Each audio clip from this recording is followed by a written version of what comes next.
Bismillahirrahmanirrahim. Pada suatu hari Rasulullah SAW ditemui oleh malaikat Jibril.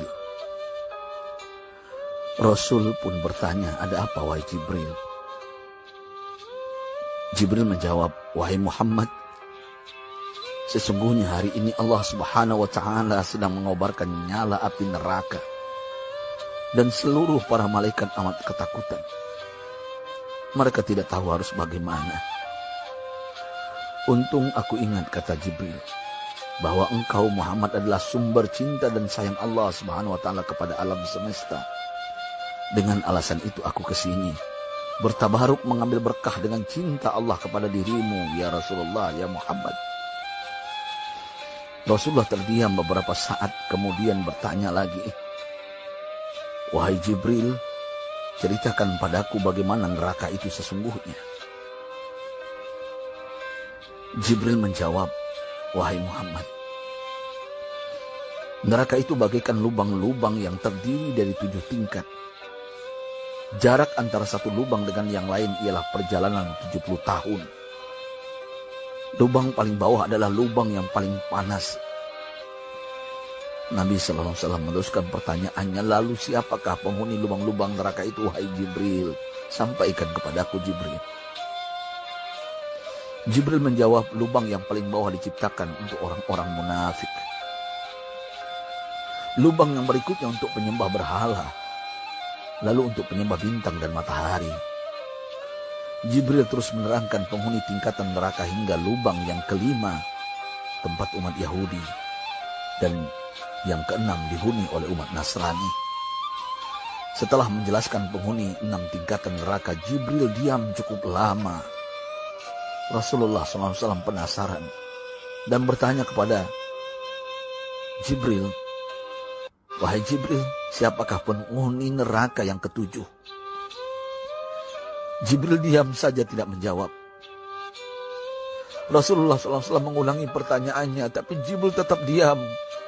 Rasulullah tambah penasaran dan mendesak Jibril agar dijawab pertanyaannya.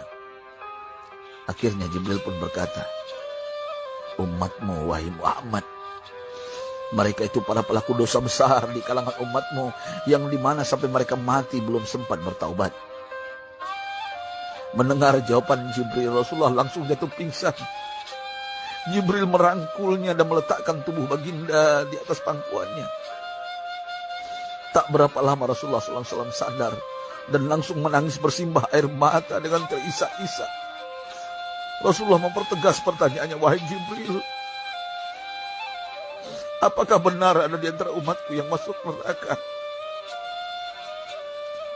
Jibril menjawab, "Benar, wahai Muhammad, pelaku dosa besar di antara umatmu yang belum bertaubat." Setelah itu Rasulullah menghadap kiblat dan sujud kepada Allah dalam isak tangisnya.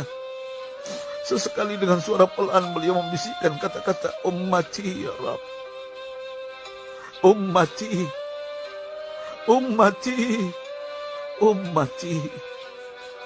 Beliau SAW tidak mengangkat kepalanya dalam keadaan seperti itu selama 3 hari 3 malam, kecuali setiap Bilal bin Rabah mengumandangkan azan. Barulah beliau bangkit untuk menjadi imam, dan setelah itu kembali sujud lagi. Pada hari ketiga Abu Bakar menyadari hal ini, beliau mengetuk pintu Rasulullah dan mengucapkan salam 3 kali, namun tidak terdengar jawaban. Abu Bakar sedih dan berseru di hadapan pintu Nabi besar Muhammad SAW, "Apakah ada jalan untuk masuk ke rumahmu ya Rasulullah?" Tetap tidak ada jawaban. Di jalan Abu Bakar bertemu sahabat Umar. "Mengapa engkau menangis, wahai Abu Bakar?" kata Umar. Abu Bakar menceritakan keadaan Rasulullah SAW. Maka Umar pun melangkah menuju rumah Rasulullah dan terjadilah hal yang sama. Umar pun pulang dan menangis. Di jalan Umar bertemu sahabat Salman Al-Farisi. Dengan terisak Umar bercerita kepada Salman hingga membuat dia amat sedih, namun tidak berani mengulangi hal yang sama. Salman melangkah menuju rumah Fatimah radhiyallahu anha dan menceritakan hal itu. Setengah berlari Fatimah menuju rumah ayah tercinta dan mengetuk pintu sambil mengucapkan salam. Mendengar suara lembut putri tercinta, sejuklah dada Rasulullah. Beliau bangkit dari sujud dan membuka pintu. Alangkah terkejutnya Fatimah melihat Rasulullah, ayah tercinta, amat kurus dan pucat. Fatimah memeluknya lalu menangis. Wahai ayah, apa yang terjadi? Mengapa engkau amat sedih seperti ini? Rasulullah kembali menangis dan berkata dengan suara lirih, wahai Fatimah, belahan jiwaku, bagaimana mungkin aku tidak sedih sedangkan Jibril mengatakan akan ada kelak umatku yang akan masuk neraka. Subhanallah, betapa besar cinta Rasulullah kepada kita umatnya. Sahabatku, Rasulullah mencintai kita. Antaman ma'aman ahbabta, engkau akan berkumpul dengan orang yang kau cintai. Mari kita mencintai baginda Nabi besar Muhammad SAW yang mencintai kita umat yang tidak rela kita masuk neraka. Mari kita mencintai beliau dengan berselawat. Sahabatku, sampaikan, Rasul mengajarkan kepada kita, man dalla ala khairin falau mislu ajri fa'ili. Siapa yang menunjukkan kepada kebaikan, maka dia akan mendapatkan pahala seperti orang yang mengerjakannya. Mudah-mudahan ini menjadi pahala jariah bagi kita.